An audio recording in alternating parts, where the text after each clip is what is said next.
मुख्य उद्देश्य है कि शेरघाटी अनुमंडल के एसडीपीओ जो हैं वहाँ एसडीएम जो हमारे भारतीय जनता पार्टी के व्यावसायिक प्रकोष्ठ के जिला के उपाध्यक्ष राजेश सिंह जी के साथ एक घटना घटी जो मैं आप सबों को संक्षिप्त में बयां करता हूँ। अपने बगल में बैठे हैं हमारे राजेश सिंह जी, शेरघाटी से बिलोंग करते हैं और भारतीय जनता पार्टी के जिला व्यावसायिक प्रकोष्ठ के उपाध्यक्ष हैं।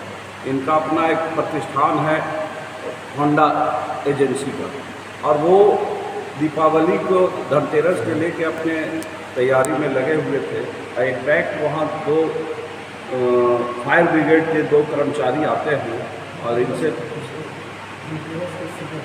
धनतेरस की सुबह और पूछते हैं कि आपके यहाँ फायर ब्रिगेड का जो नॉर्म्स होता है वो पूरा नहीं है, सो आप कृपया करके लगाने का काम करें। तो इनके यहाँ पहले से लगा हुआ था, लेकिन फिर भी वो लोग उसको नहीं मान रहे थे। तो उसी में इन्होंने बोला कि मैं दीपावली के बाद, धनतेरस के बाद मैं लगवा लूँगा, जब आप कह रहे थे। लेकिन इनके साथ अभद्र व्यवहार किए। उसके बाद अभद्र व्यवहार करने के बाद फिर भी इन्होंने अपना शांति का परिचय दिया और रिक्वेस्ट किया कि आप इस तरह से कह रहे हैं, हम लोग व्यावसायिक हैं और पार्टी के कार्यकर्ता भी हैं। लेकिन फिर भी उसके बावजूद भी वो लोग वहाँ से चले गए। और फिर एसडीओ जो शेरघाटी की जो एसडीओ है सारा अफसर जी, अशरफ जी, जो इनको बुलाएं और अपने चैम्बर में बुलाकर काफ़ी प्रताड़ना किए। मतलब आगे हमारे माननीय पूर्व सांसद सुशील बाबू आपको बताएंगे कि क्या क्या घटना घटी है, और ये घटना काफ़ी निंदनीय है। और इसी को लेकर आज हम लोग प्रेस कॉन्फ्रेंस बुलाए हैं और विस्तार से हमारे माननीय सांसद महोदय बताएंगे इस संबंध में। पार्टी के जिलाध्यक्ष प्रेम प्रकाश जी ने उन लोगों के एक वरिष्ठ कार्यकर्ता राजेश सिंह जी, जो जिला व्यवसायिक प्रकोष्ठ के उपाध्यक्ष के पद पर हैं, शेरघाटी के रहने वाले हैं, एक व्यवसायी भी हैं, इनके साथ जो प्रताड़ना की घटना घटी, इनको जिस तरह से अपमानित किया गया, ह्यूमिलिएट किया गया, उसकी चर्चा हमारे अध्यक्ष जी ने की है। अब मैं इस संबंध में थोड़ा विस्तार में आप लोगों को बताना चाहता हूँ कि धनतेरस के दूसरे दिन 30 तारीख को अनुमंडल पदाधिकारी शेरघाटी उनके द्वारा अग्निशमन के अधिकारियों को भेजा गया। ठीक है, यहाँ तक तो कोई दिक्कत नहीं है। इन्होंने कहा कि मेरे यहाँ आग से सुरक्षा की व्यवस्था है, पानी है, बालू है, और यंत्र अभी खराब हो गया है जो मैं लगवा लूँगा कल या परसों। उसके बाद पता नहीं उन लोगों ने एसडीएम मैडम को क्या कहा, ये तो अपनी जगह पे है, लेकिन एसडीएम के द्वारा करीब 1 घंटे के बाद उनके प्रतिष्ठान पर होंडा बाइक का प्रतिष्ठान है इनका, तो वहाँ बड़ी संख्या में 2 दर्जन से भी अधिक पुलिस बल को भेजा जाता है, साथ में थानाध्यक्ष शेरघाटी भी आते हैं, और उनके द्वारा ये कहा गया कि आपको एसडीएम मैडम ने बुलाया। उन्होंने आदेश का पालन किया और ये वहाँ गए। वहाँ जाने के बाद इनके साथ जिस तरह से अमानवीय व्यवहार हुआ, जिस तरह से इनकी प्रताड़ना की गई, इनको ह्यूमिलिएट किया गया, ये बहुत ही निंदनीय है। इसमें आप लोगों के माध्यम से मैं कुछ प्रश्न भी रखना चाहता हूँ। नंबर 1, अग्निशमन के जो पदाधिकारी गए वो लोग और कहीं नहीं जाते, सीधा इनके प्रतिष्ठान पर ही आते हैं। जबकि अगर आग लगने की आशंका या आग लगने के खतरे से बचाव का प्रशासनिक कोई उपाय करना था या कोई कदम उठाना था, तो पूरे बाज़ार में और भी प्रतिष्ठानों की जांच होनी चाहिए थी,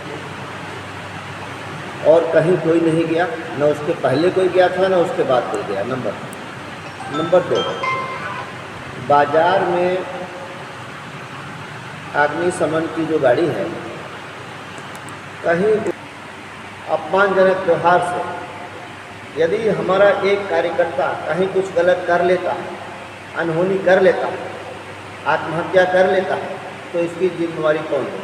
कौन इसके लिए जिम्मेवार होगा? अगर हमारे कार्यकर्ता से, राजेश सिंह से या किसी से कोई गलती हो भी गई जिससे कानून का उल्लंघन हुआ या कोई और बात हुई हो, तो विधि सम्मत कार्रवाई करने का दायित्व, कर्तव्य, ड्यूटी किसी अधिकारी का है, ना कि पंचायत लगाओ, बुलाओ, हड़काओ, डराओ, धमकाओ और फिर बंदूक की नोक पर माफ़ी मंगवाओ। ये अधिकारी का काम नहीं है। अगर उनको शिकायत मिली भी थी कि इनके द्वारा सरकारी काम में बाधा उत्पन्न की गई या कोई गलती की गई, तो उस पर विधि सम्मत कार्रवाई होनी चाहिए थी, मतलब FIR होना चाहिए था, उसका अनुसंधान होता, उसकी जांच होती और उसके बाद यदि दोषी होते तो इनके ऊपर कार्रवाई होती, तो हम लोग कुछ भी नहीं बोलते। लेकिन ऐसा कुछ नहीं हुआ। ये तो एक जिस प्रकार से उग्रवादी अदालत लगाकर, जन अदालत लगाकर लोगों को सज़ा देते थे, या जिस तरह से आतंकवादी कार्रवाई होती है, तो ये SDM सिरघाटी का जो एक्शन है वो एक्सट्रीमिज़म और टेररिज्म की धारा पे है, उसकी लाइन पे है। तो इसलिए हम लोगों ने तय किया कि हम लोग इसका विरोध करेंगे और उनसे सवाल करेंगे कि किस अधिकार के तहत अभी तक इस पर कोई FIR इनके विरुद्ध अभी तक नहीं। अभी के बाद अगर वो करे, किसी मामले में इनको फंसाए तो अलग बात है, लेकिन अभी तक इनके विरुद्ध किसी भी प्रकार की कोई लिखित शिकायत या FIR नहीं है। इनसे जो माफ़ी मंगवाया गया धमकाकर, जिसे वायरल किया गया, आप लोगों को भी मिला होगा, और हम लोगों के किसी करने का उद्देश्य यही है कि जो वीडियो वायरल करके इतनी सामाजिक प्रतिष्ठा का हनन किया गया, हम आप मीडिया के माध्यम से इसका जवाब दे रहे हैं, क्योंकि आम लोगों में, समाज में तो यही संदेश जाएगा कि राजेश जी ने कोई गलती की है जिसके लिए इन्होंने माफ़ी मांगी। आम लोग तो यही समझेंगे, लेकिन आप मीडिया के लोगों का हम लोगों ने सहारा इसीलिए लिया कि सच्चाई को आपके माध्यम से हम जनता तक ले जाना चाहते हैं और ये बताना चाहते हैं कि ऐसा कोई तानाशाह अधिकारी अहंकार में डूबा हुआ, जिनको अपने अधिकार का पता नहीं है, जो एक सामान्य नागरिक को इस तरह से प्रताड़ित करती हैं, ये कहीं से भी उचित नहीं है। मैं SDM सिरघाटी से एक सवाल और करना चाहता हूँ कि क्या यही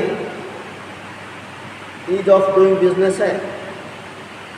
मतलब किसी भी व्यक्ति को सम्मानपूर्वक और सुविधाजनक तरीके से व्यवसाय करने का अधिकार और सम्मान से जीने का अधिकार, जिसे ईज ऑफ डूइंग बिजनेस कहते हैं, जिसे ईज ऑफ लिविंग कहते हैं। तो मैं उनसे पूछना चाहता हूं कि क्या यही ईज ऑफ लिविंग है? क्या यही ईज ऑफ डूइंग बिजनेस है? उनका तो काम ये था, यह है कि कोई व्यक्ति, कोई अपराधी, कोई दूसरा अगर किसी व्यक्ति को तंग करता है, प्रताड़ित करता है, धमकी देता है, तो बचाव करना उनका काम है, ना कि ऐसे अधिकारी ही किसी व्यक्ति को अपमानित करें, प्रताड़ित करें, धमकी दें। अभी आपने प्रश्न किया कि सरकार आपकी है। सरकार हम लोगों की ज़रूर है, लेकिन सरकार ने और पार्टी ने किसी को भी कानून को तोड़ने का या कानून को अपनी जेब में रखने का अधिकार नहीं दिया। और न ही हमारी पार्टी ने कहा है कि किसी कार्यकर्ता के साथ यदि ऐसा कोई अपमानजनक व्यवहार होता है, प्रताड़ना होती है, कोई अधिकारी करता है, तो चुप बैठिए, उसका विरोध नहीं करिए। ये भी हमारी पार्टी ने और हमारी सरकार ने नहीं कहा। हम लोग इस विषय को लेकर माननीय उप मुख्यमंत्री बिहार श्री विजय कुमार सिन्हा जी के पास गए थे। उन्होंने काफ़ी गंभीरता से इसका संज्ञान लिया। जिलाधिकारी गया से उन्होंने बात की और एसडीएम सिरघाटी से भी उन्होंने बात की और हम लोगों को यह आश्वासन मिला कि इसमें उचित कार्रवाई होगी, न्याय होगा। उसके बाद मेरी बातचीत जिलाधिकारी गया से भी हुई। उनसे जो बातचीत हुई है काफ़ी संतोषजनक बात हुई है। उन्होंने भी न्याय करने का और जो सही है उसके आधार पर कार्रवाई करने का आश्वासन दिया है। इसलिए हम लोग उम्मीद करते हैं कि इस घटना में हम लोगों के साथ यानी राजेश जी के साथ न्याय होगा। इनकी जो प्रताड़ना हुई है मैडम के द्वारा जो माननीय व्यवहार किया गया उससे मैं काफ़ी आहत हूँ, काफ़ी दुखी हूँ। बोलने की स्थिति भी नहीं, जो नहीं होना चाहिए था वो हमने सब किया। क्या पार्टी में क्या दायित्व आपका? जिला उपाध्यक्ष व्यवसाय प्रकोष्ठ। कब घटना हुई आपके साथ? 30 तारीख। 30 तारीख।